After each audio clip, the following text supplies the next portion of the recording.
All right. Good evening, everyone. My name is Lawrence Musgrove. I'm the chair of the Department of English and Modern Languages and here to welcome you to tonight's presentation. This is the 23rd Annual Angelo State University Writers Conference in honor of the generosity we have all received from the companionship and writing of Elmer Kelton. Before we get too far along, I've been asked to remind you of three things. Please silence or turn off your cell phones. The books by our presenter tonight are available in the university bookstore, and she'll be signing afterward. And tomorrow's presentations will be in the Eldon Black Recital Hall.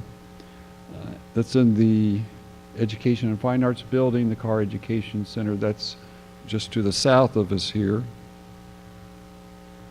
Every spring semester for the last 23 years, our department faculty has come together like a large family of brothers and sisters to commit ourselves once again to this conference and all that it does in celebration of literature and our extended family of teachers and writers and readers of all types, young and old, local, regional, national, international.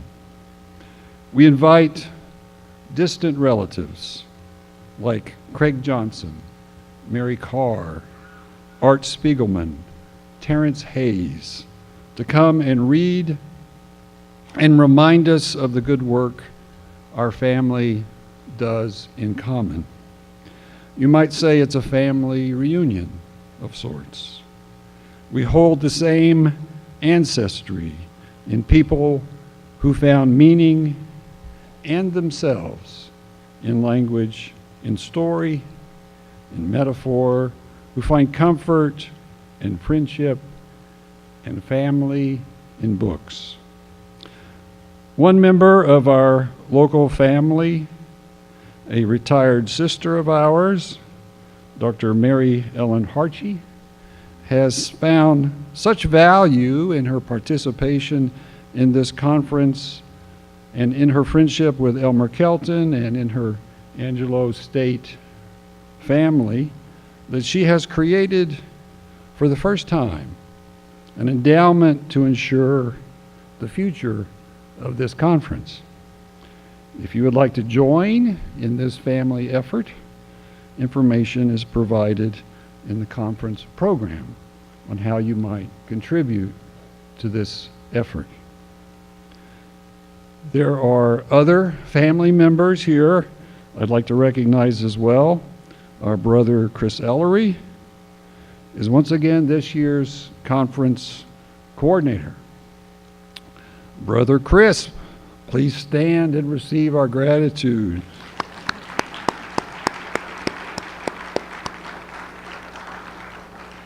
And of course, there are many other brothers and sisters here who have contributed to this celebration. If you played a role in organizing this conference, please also stand now and receive our thanks. Thank you. Also, our brother and sister conference presenters who have come here to read their work, would you also please stand and be recognized and receive our gratitude for coming to see us and keeping the family going. There are all kinds of families, of course. We can belong to more than one family at a time. We have divided families, blended families, distant families, estranged families, probably families we haven't even met. Still, we all have one ancestry in common, the human family. For thousands of years, this family has been recording its genealogy. One continuous anthology of story, poem, play, memoir, an endless stream of writing that has no end in sight, and all with the same purpose: to record our family troubles and injustices, to describe how it all goes wrong and how it could be made better if we could just agree on what family means. It's so obvious and so difficult at the same time. Tonight we have the chance to celebrate another member of our family, Chitra Divakaruni, as she tells us her stories of family by posing familiar questions. What happens when children leave home? What remains for their parents? What happens when brothers and sisters and husbands and wives and parents and children and families and other families can't agree on what family should mean? Please welcome the newest sister to our family, Chitra Divakaruni.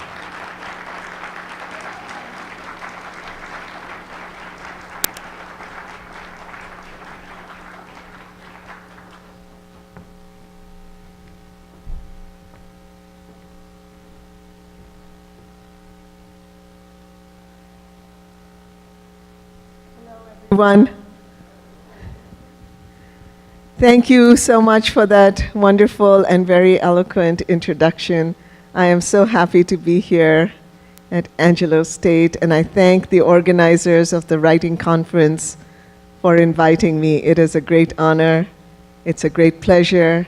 I am so happy to be following in the footsteps of Elmer Kelton, whose work I've been reading in preparation for coming up. And I've been doing a little research on him as well, and I'm really touched by what a wonderful person he was, and in how many ways he was generous to the community in which he lived, and what a great legacy he has left behind of Texas literature. I was reading some of his work, and I was amazed at how he has brought to life a whole other time. As I was reading his books, I felt I was in that time myself, that older Texas and magical Texas, and that very exciting and adventurous Texas as well. So I am very pleased to be part of this family. I'm very honored to be part of this family. And I will read some family pieces tonight. So I was asked if I would like to stand behind the podium. But as I'm kind of vertically challenged, I kind of disappear behind a podium. Plus, I wanted you to admire my nice Indian outfit. Thank you. So I'm going to make a request. You know, being a professor myself, I'm used to seeing people sitting way in the back of the room, and I always invite them to come up to the front because it just makes it more cozy and friendly. So I'm going to ask you, please do feel free to come up to the front. In fact, I actively invite you, although I know that the spots at the back, especially those near the door, are very strategic, because easy escape can be made from those spots, but I'm hoping that you won't want to escape. I'll talk to you a little bit about one of my books, One Amazing Thing, because sometimes people want to know the stories behind the stories, and how do books come to people? And sometimes when people ask me about books and how I got the idea for them, I have to think a lot. But with this book, One Amazing Thing, I did not have to think at all, because I know exactly when the idea came to me. And this was on a dangerous day, a day when my family and I could have died, so it's kind of imprinted in my memory. And this was the day when Hurricane Rita was coming right at Houston. And this was just a few weeks after Katrina had devastated New Orleans. So the city authorities took this hurricane very seriously, and they said to Houston, evacuate. And as you know, Houston is somewhat of a large city, and when several million people try to evacuate all at once, what happens? No one gets anywhere. So there we were, my family and I, we were on 10 east going towards San Antonio, but not really going anywhere because we were stuck.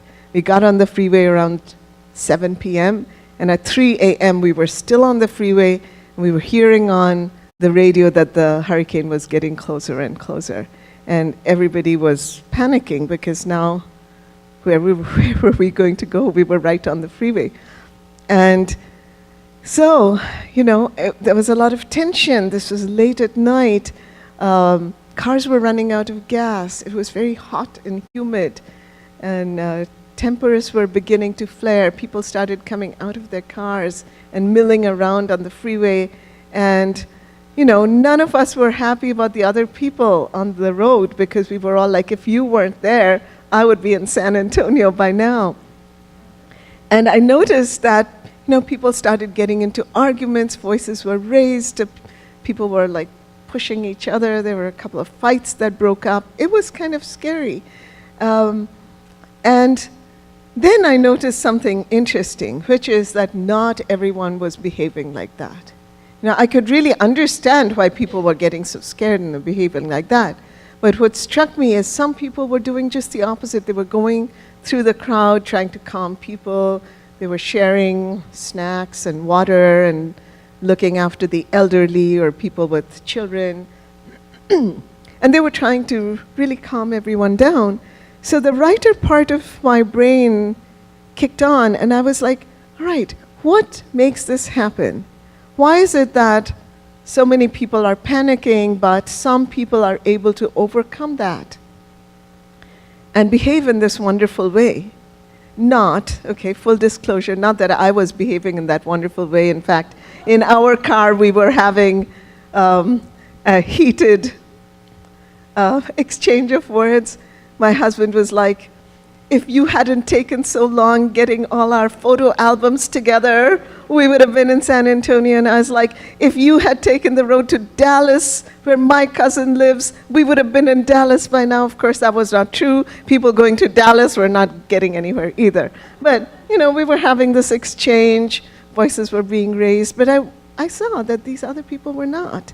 And so I said to myself, okay, if Rita doesn't come this way in the next few hours and wipe us out, I will write a book in which I explore this. What leads to grace under pressure? And how can we learn something from it? And that became this book, One Amazing Thing. But because I'm a fiction writer, it's not a hurricane that happens here, it's an earthquake. And the people are not on a freeway, but they're in the basement of a high-rise building in a city that's not named, but that you've probably guessed at. And an earthquake strikes, and now they're trapped. And it's a dangerous situation. The building is collapsing around them. When they try to get out, more of the building collapses, so now they know they're stuck there. And how did they behave, and why did they behave? But going back again. So soon after this time with Hurricane Rita, I started volunteering with the city to work with people who had been displaced by Katrina. And I noticed something interesting, which is that the people who came in, all of them had pretty much lost everything. They'd just come to Houston. They'd lost everything back there in New Orleans. But some of them were very upset, and some of them were not. Right? Some of them, we'd try to help them, like, what do you need? What's your family situation? And they just didn't want to talk. They just listed things, and they were very upset. And some of them, we would say what had happened, and they would go into the story of that night. I was sleeping, and then I had this rush outside, and it was the water. And they would just describe everything, and I picked up my cat, and, somehow we got into the car. And what happened on the way, one of the roads, the tree had fallen across, but we managed to get around. And as they told this, two amazing things happened. One was that I really began to empathize with them. Because, yes, I kind of empathized with all of the people, but when they told their story, I could be there with them, and I could really feel it. And as they told their story, in which they were like the main characters, the protagonists, they were able to, I don't know, it just dissipated the horror of that, and the story gave them power, the story gave them agency. So I began to put these things together, and I realized that storytelling is an amazing thing. When we are able to share our stories with each other, it creates a family. It creates a family where there was none.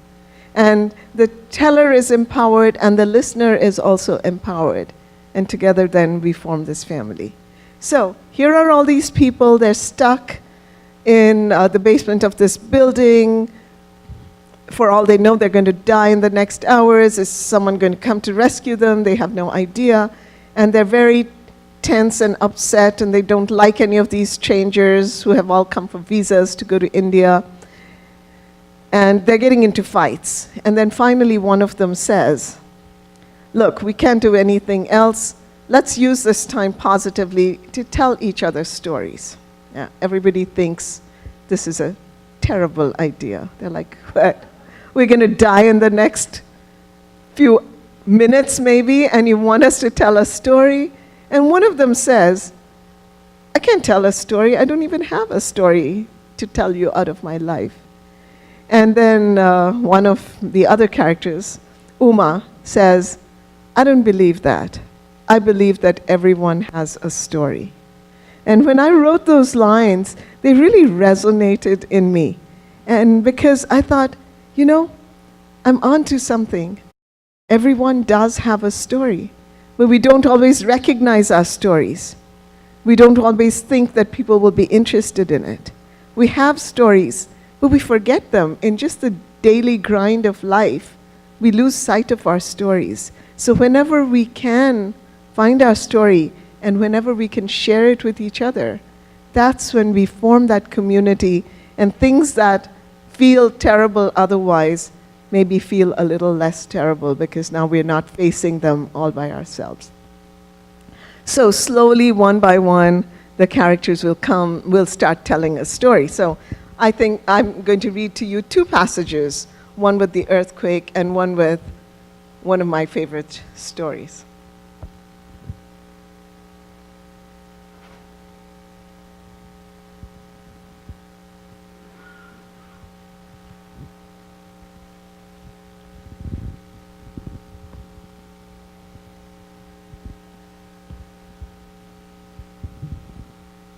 So Uma is waiting there for her visa. She's not happy. Nobody is happy because they were all given an appointment like early in the morning. But when they came, they found out there were 10 other people with the same appointment time. So then now they're not happy. And they're very upset, actually, with the woman who sent out that appointment letter, Malati, whose story I will read later. And now Uma's been waiting for a while, and she thinks maybe she should call her boyfriend and let him know what's going on. But she can't get reception in the basement, so she's walking around with her cell phone. Phone to her ear, Uma took a few steps forward. It felt good to stretch her legs. She watched the woman, this is the woman who sent out the letter. She watched the woman emerge from Mr. Mangalam, the visa officer, his office, shaking out the creases of her sari, looking like she'd bitten into something sour.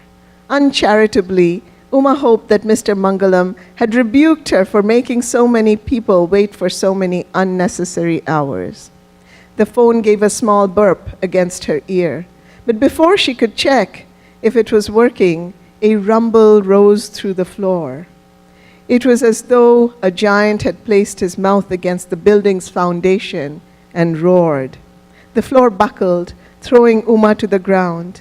The giant took the building in both his hands and shook it.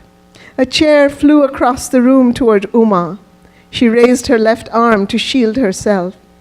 The chair crashed into her wrist, and a pain worse than anything she had known surged through her arm.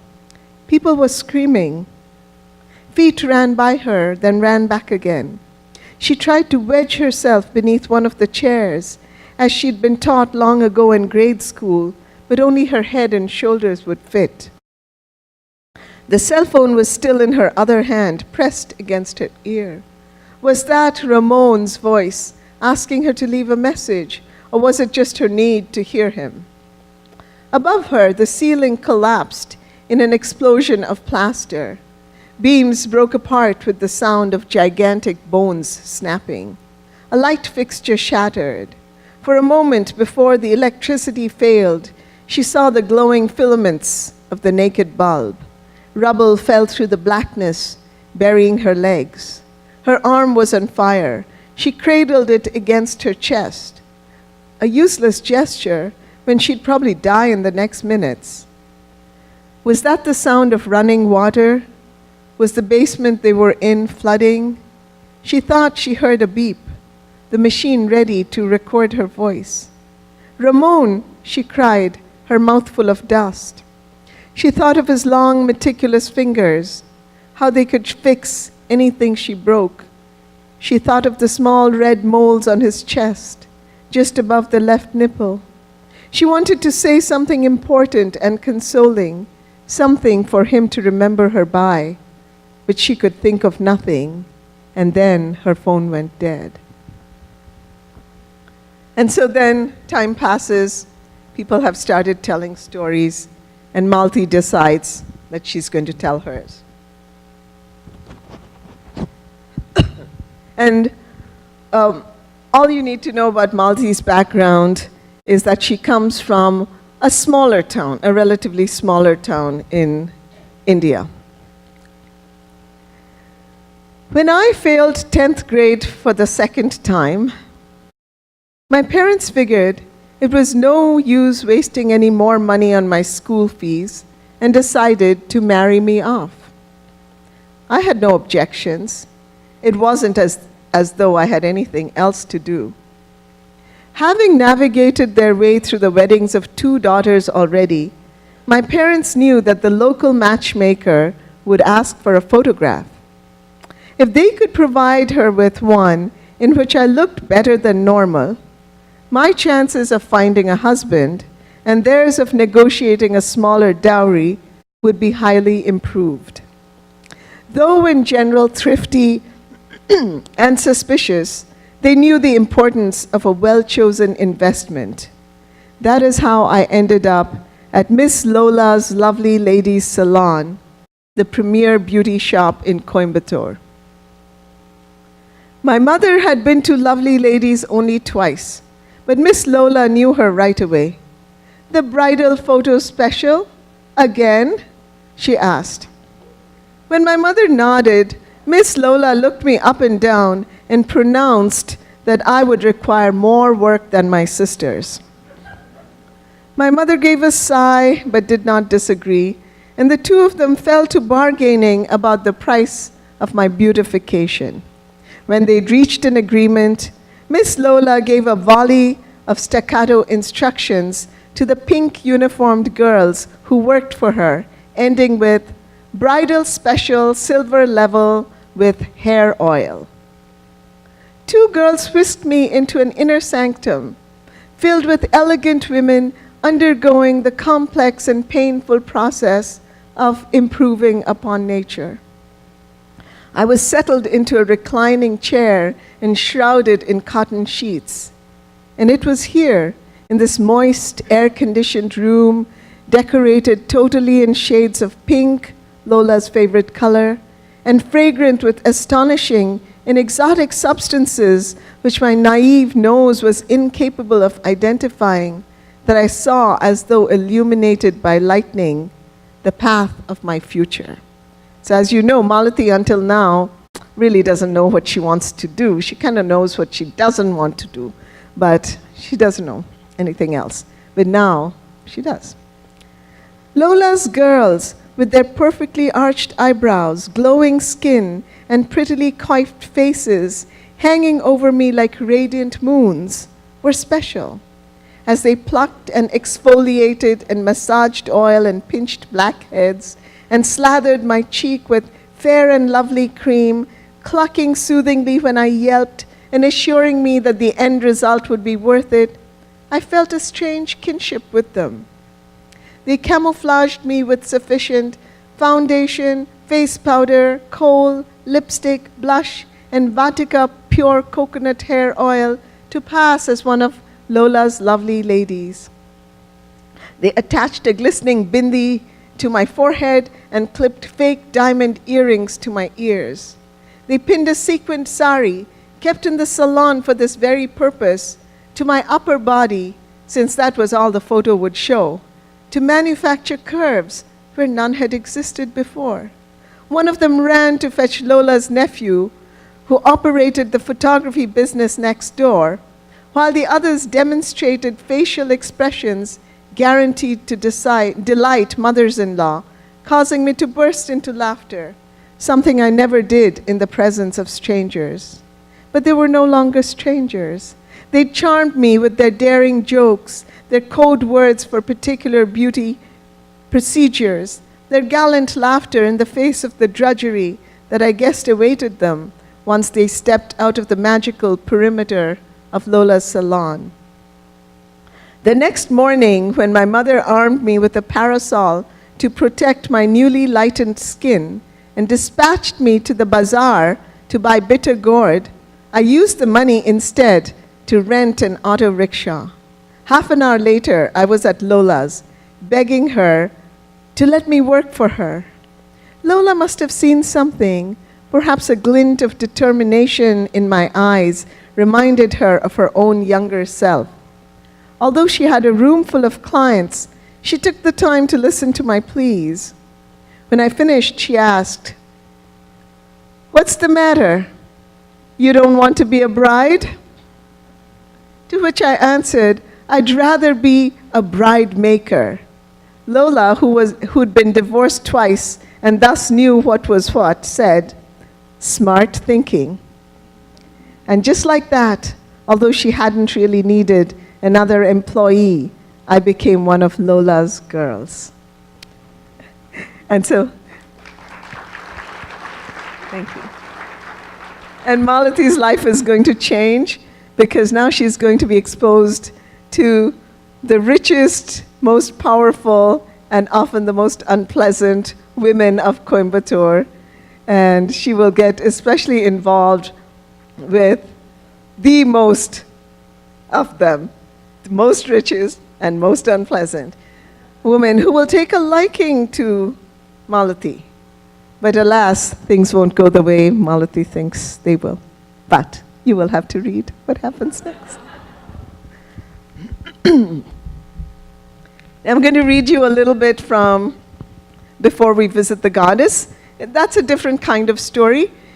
It is a story of a family that begins in India, in Kolkata, the city where I was born, and in villages outside of Kolkata, where also my grandfather lived.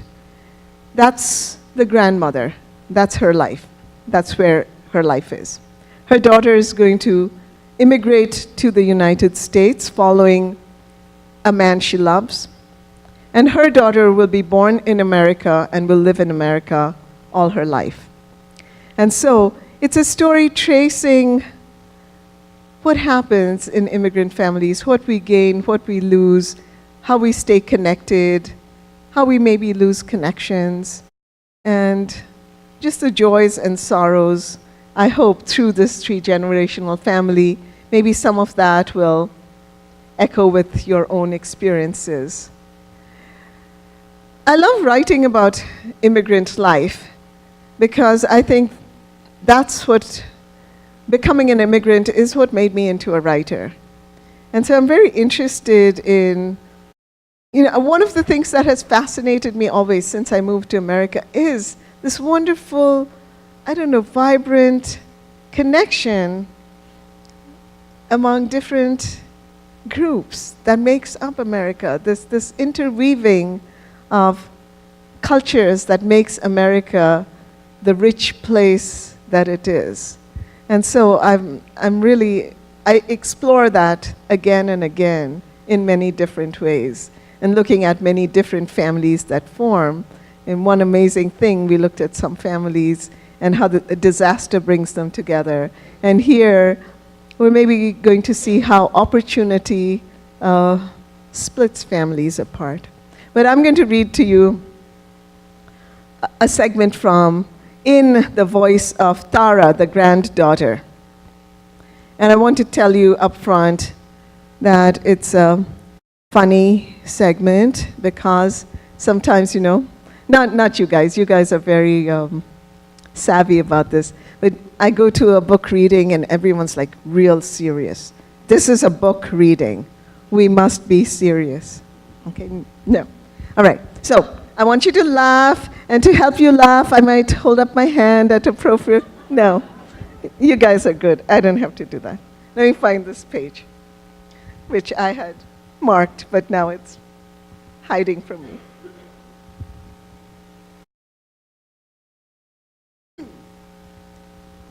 So let me tell you about Tara. Tara is not at a good moment in her life. Her father and mother broke up. They had a very acrimonious divorce when Tara was at a very vulnerable age. And as a result, she's withdrawn from both her father and mother. She's kind of cut herself off from the Indian community. And she's taken up a job in a thrift shop. She's dropped out of college and she's taken up a job in a thrift shop. And, she's just, there is one kind of shining light or, a good thing in her life, which is her boyfriend, Robert. So, a little bit about Robert.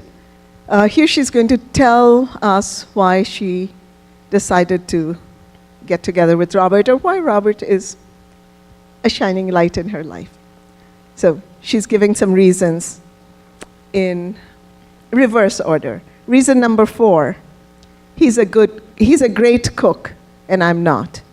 A good reason, right? Number 3, I love his hands. I've loved them ever since he ran them over my naked back at our very first meeting. This is not like it sounds. I was at Body Work for the weekday half-hour special, which my friend Blanca had bought me as a birthday gift. He gave me a full hour and then invited me to dinner. Over souvlaki and ouzo, we discovered that we shared a passion for sci-fi movies.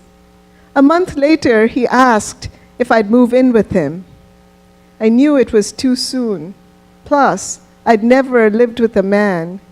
Yes, I said. Oh, yes. He's an intriguing mix of contradictions. He loves literature. On our first date, we discussed Paul Auster. Yet every Friday night, he gets together with his high school buddies to play pool. Sometimes it bothers me how he has these different compartments in his life. He hasn't introduced me to the Friday buddies. Not that I want to meet them, but still. I wonder which compartment he's placed me in. And reason number 1, Robert is nothing like my father. Anyway, so things are going well, really well with Robert. They've moved in together, but, there's always a problem, isn't there? And this problem involves something that I did not expect to come into this story. Now, writers in the audience, has that ever happened to you? You're writing a story or a poem and something just appears? It's kind of exciting, but kind of frustrating because, us writers, we don't have that much control over our regular lives, but we're at least hoping that when we create our own worlds, we're going to control these characters. They should do what we want them to do.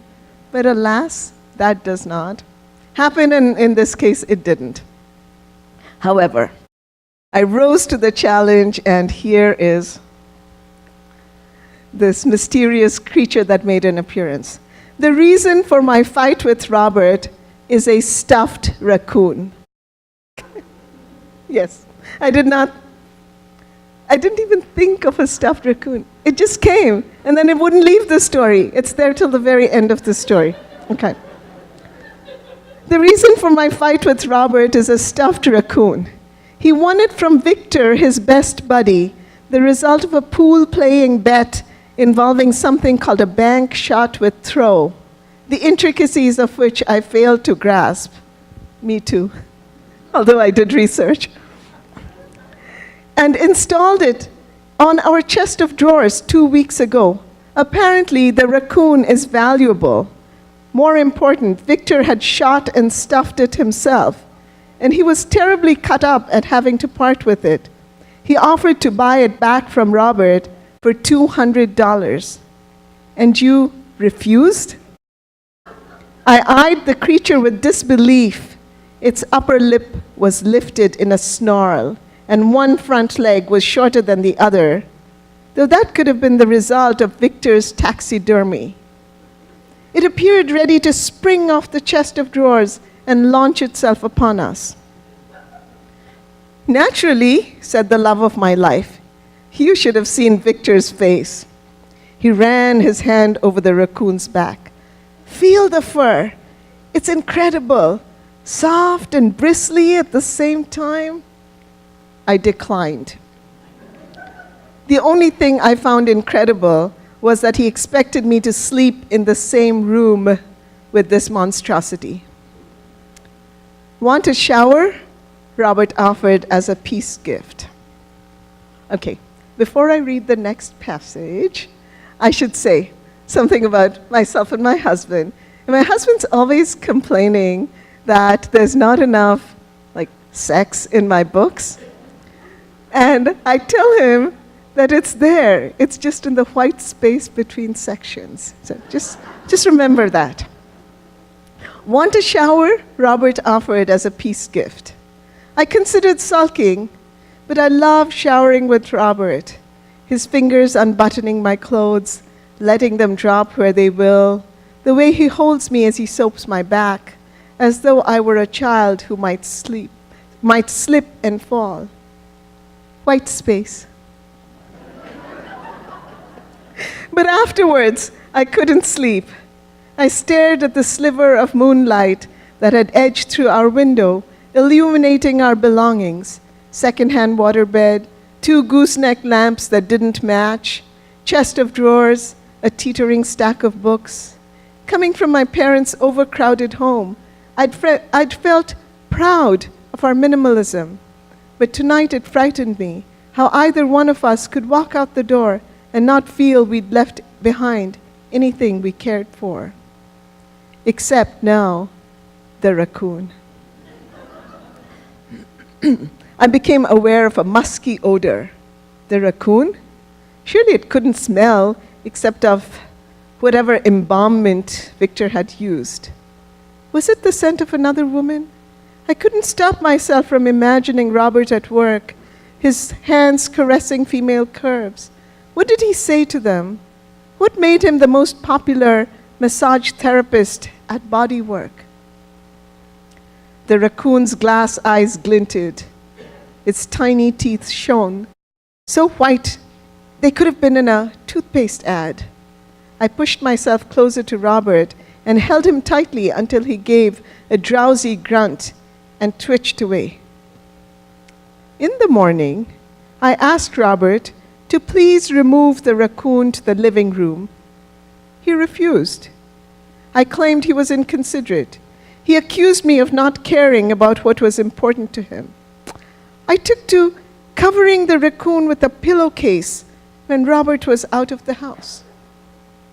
He took to checking on it first thing when he returned. Without a word, he'd ball up the pillowcase and throw it with vicious accuracy into our dirty laundry basket. I'd rescue it surreptitiously so I could use it again. This is going to continue, but I will end right here.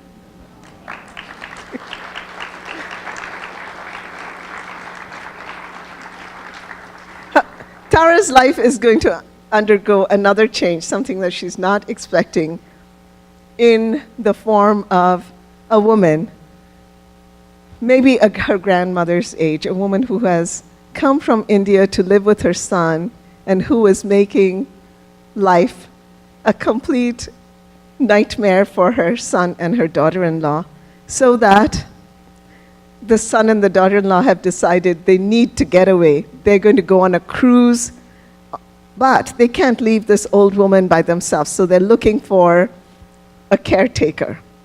And they put an ad in the paper, and Tara answers the ad because she feels maybe it would be healthy for her relationship to get away from the raccoon for a while.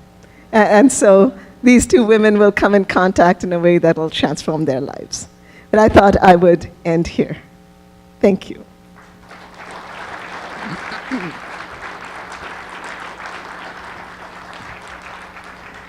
I was told that there would be a few easy questions from the audience, and of course, praise is always desirable. Anyone have questions for? Yes. He has a stuffed raccoon question. We have to get to him, or maybe it's a comment. I'll have to talk to you. Did I get the stuffed raccoon right or not? Yes. Yes. Hello. I'm Stan Denny, and retired. And I have a question. Can you hear? Do you need the mic closer? Can everyone hear? Yeah. Okay. You were a poet also, are a poet also, and I was wondering the inspirations you had. Naidu, Sarojini Naidu, yes. And Mirabai. Could you say something about them? Yes, the question is that I'm a poet, and yes, I continue to write poetry, and I hope that my poetry has influenced my fiction writing. And you wanted to find out about two poets, Sarojini Naidu and Mirabai. They're older poets. Mirabai goes back several centuries. She writes devotional poetry, poetry of love for God. Hers is an amazing story. She was a queen, but she wanted only to be a devotee, and she wanted to live in the temple, and that was not okay with her husband, the king. So they had a tragic falling apart, but then, she wrote these beautiful songs of longing for God.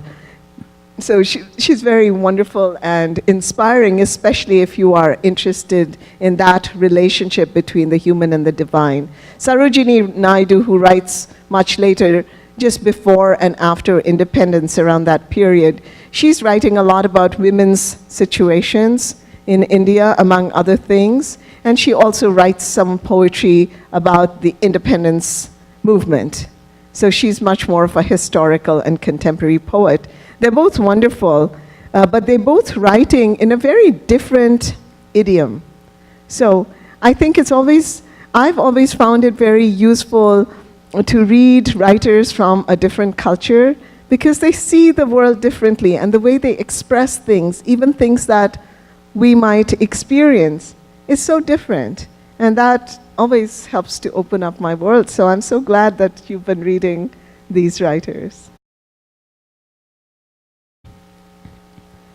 There was a comment about the raccoon. Yes?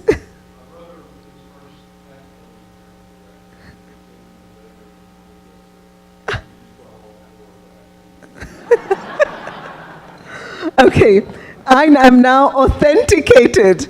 Raccoons do live on bedroom dressers. And maybe that raccoon came into my, my fictional dream at some point. And oh, I am delighted to hear this.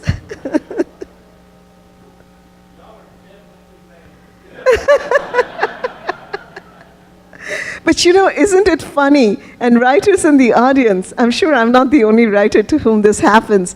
You write something, and then there's something that you don't know yet in the world, but they reflect each other. It's like life, art reflects life, but sometimes life reflects art. And now I am vindicated. I know that's true. Thank you. There's a hand back there and then front here. Hello, my name is Anna Ariola. I'm an instructor in the EML department. I actually had two questions. I hope that's not impertinent. The first question, when I was listening to you read from your book describing when the earthquake to place all of the detail. In my mind, I was thinking, in a practical sense, how did you prepare yourself to describe that scene? Did you watch videos of earthquakes? Have you lived through an earthquake? I mean, as a writer who's doing her research or her imaginative thinking, how did you prepare for that level of detail in that scene? I prepared for it by living in California, where I have experienced a number of earthquakes, but nothing like, not of that magnitude. But I kind of sort of knew how it felt, how kind of disorienting and scary it felt when the earth just begins to shift and you don't know what's going to happen. And then I did research. So for One Amazing Thing, I did a lot of research, and some of it was on earthquakes, not just what happens, how people feel in an earthquake, but what happens to buildings, because I needed to get that right. Like when these people are trying to get out, why can't they get out of this building? So I found out that if you open a door, that might be what's holding up that part of the wall, and then that part of the wall starts collapsing, which is what happens. So yeah, I did a lot of research.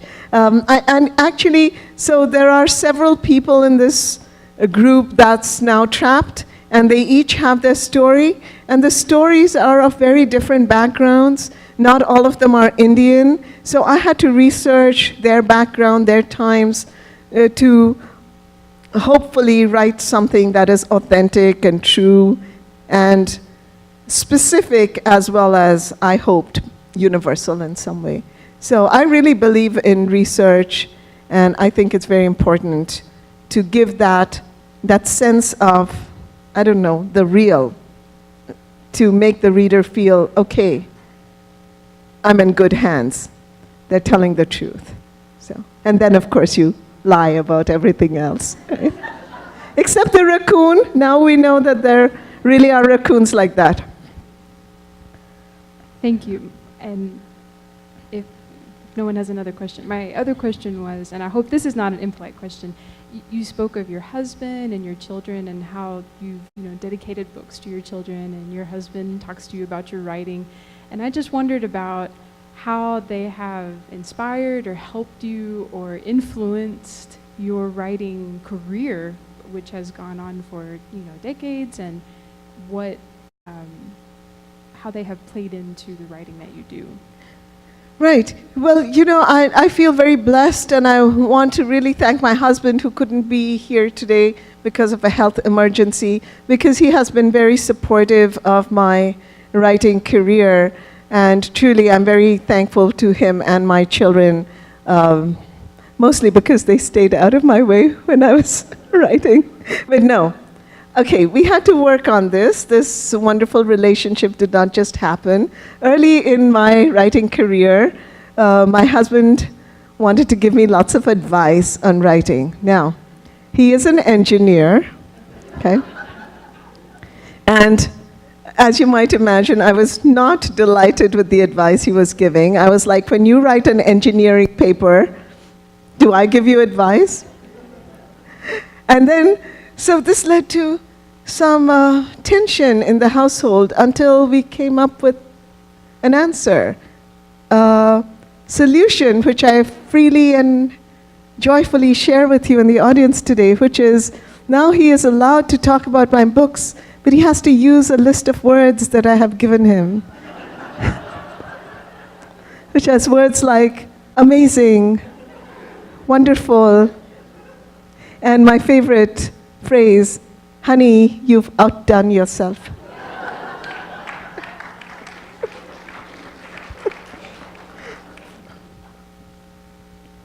I saw a hand up here.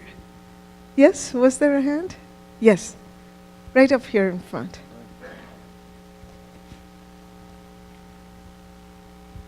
So you said you started with poetry, and I just wanted to know, you said you're also that immigrating is what inspired you to become a writer. So what made you want to move on to more than poetry and do like short stories and novels? A good question. What made me want to move on to short stories and novels? Now, my colleagues who are poets and who looked down on us fiction writers, said that it was a mercenary move because they said fiction writers sometimes make more money than poets. But that was not the reason. I will give you the true and artistic reason, which is at a certain point, my poems became very narrative. And I was telling stories through my poems.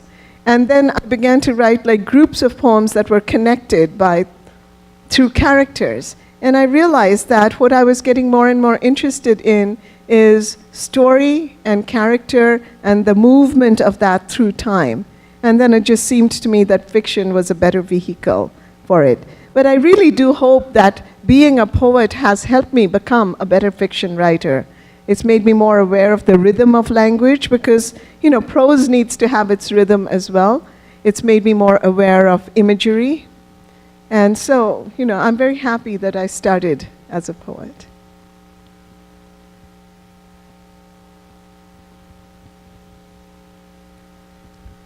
Tonight, you talked about something I think is really important. You were mentioning the lack of humor at readings, and also it seems like in contemporary literature. Can you talk a little bit about how you use humor and why you do that in your work? Okay, yes, I have to confess that I have misrepresented myself. My books are not all funny. There are large periods or large segments of doom and gloom in my books as well. But I thought I wouldn't subject you to those. I'd kind of lure you in with the funny parts. But I think, and I love writers who can use humor. I use it sometimes, but some writers they write about really amazingly painful things, but they make it funny so that, we are drawn into that and we see things a different way. So I think it's wonderful when writers can use humor. But really, I'm not that good at it. I only manage it sometimes. And whenever I manage it, it's kind of like a gift. I'm like, wow, I wrote something funny. Okay.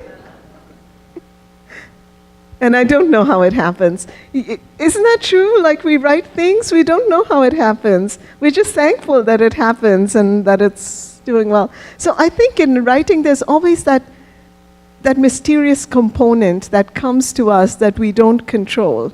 So I think writing is like a combination of things we control or things we try to shape and things that just come to us. And, I'm just thankful when it does. I wasn't sure if somebody asked this already, but I feel like this is a question that relates to everybody in this room. But how do you deal with writer's block? Because I've asked a couple of authors before, and I think the clearest one was like, oh yeah, I wrote a book about writer's block, and that's how I got over it. And that is a good thing. Not only do you get over writer's block, but hopefully you make some money in the process by writing a book about it. But I have other answers for you. And again, I'm happy to share these techniques with you. The first one is I have to figure out why I'm getting writer's block. And for me, often writer's block happens when I haven't understood the story or the situation or the character enough. So then I have to stop writing, and then I have my writer's notebook in which I make notes, and I write a lot of things about the characters. And when I understand them enough, then I know what they need to do next. And then I can go on, and that ends my writer's block. So that's like the best situation. And sometimes I try all of that and it doesn't work. And then I know I have to step back a little bit from my story. Let it be for a while. Just kind of, let it be, let it breathe, as it were. Like bread dough that needs to rise, you have to let it be. And while I'm letting it be, I feel inspired if I can read some great writers, especially people who have dealt with scenes or characters like what I'm trying to struggle with. So if it's a fight scene between two characters, maybe I'll read a fight scene. If it's like a conversation between a parent and a child, I'll think of something that has inspired me, and I'll read that. And sometimes just reading will give me ideas and get me over my writer's block.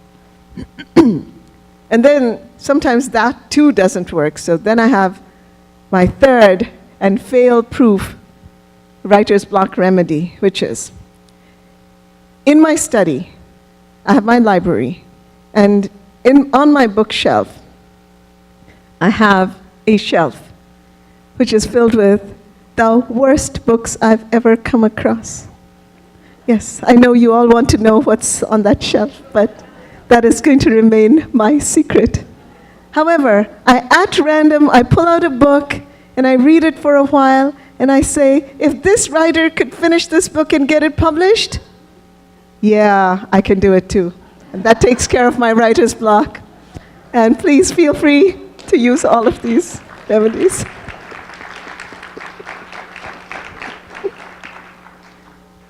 One last question.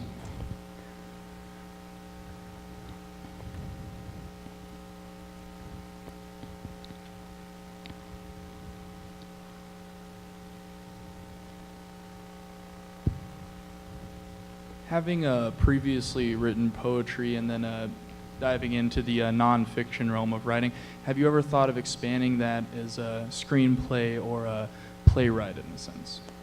And that's a great question. And you know, some of my books are being optioned for movies, and they do ask me, do you want to do the screenplay?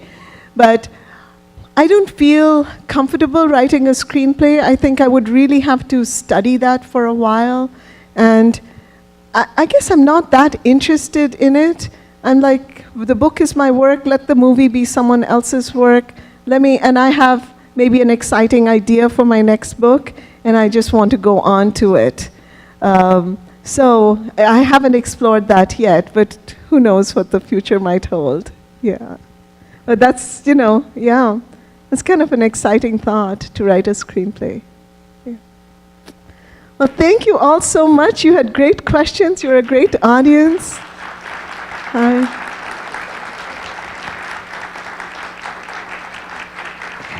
And you laughed at all my jokes. I'm so thrilled. Thank you. And thank you so much for having me here. All right. Well, thank you again. And if you'd like to pick up a book at the bookstore outside, she'll be signing here for a little while. Thanks again for attending the conference tonight. Be safe and be warm. Thank you again.